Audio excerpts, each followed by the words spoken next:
Olá pessoal, tudo bem com vocês? Espero que vocês tenham aproveitado bastante esta prova para demonstrar, né, o conhecimento que vocês de verdade possuem com relação aos conteúdos de geografia, até porque a prova da GV Direito desse ano foi uma prova que, além de continuar, né, mantendo a sua tradição de uma prova objetiva, clara, direta, né, utilizou de muitos recursos, mapas, gráficos, charges, né, o que deram, principalmente para você, aluno, uma segurança maior com relação às informações, né.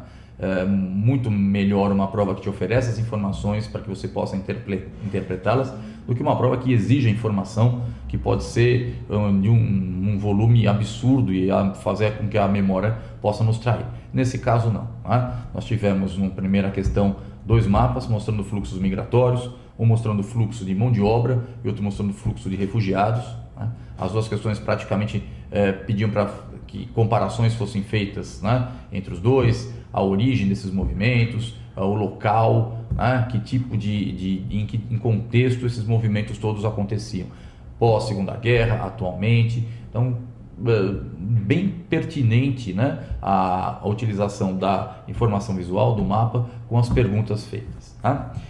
A segunda questão falava da doutrina Bush e usava uma charge para isso, perfeito, né? A charge também nos dava todas as referências básicas para responder essa questão, e os itens depois detalhavam de forma mais específica os interesses políticos, culturais, econômicos, né?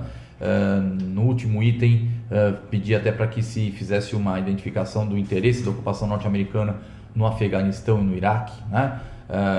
Acontecimentos que sempre são colocados em evidência quando a gente fala da nova ordem mundial, da formação da nova ordem mundial, do papel da hegemonia militar norte-americana, né? Falava também da doutrina Bush, pedia para especificar realmente de forma mais direta o que é a doutrina Bush, a doutrina do atacar primeiro para se prevenir, né? A busca da manutenção da hegemonia norte-americana em relação ao cenário mundial. E por fim, né, uma questão, um assunto até então não havia aparecido na prova da GV Direito, um assunto não muitas vezes explorado de maneira correta ou coerente, né, que foi da concentração fundiária no Brasil. Dois dados muito interessantes, um gráfico mostrando a concentração de terras se baseando no índice de Gini, né?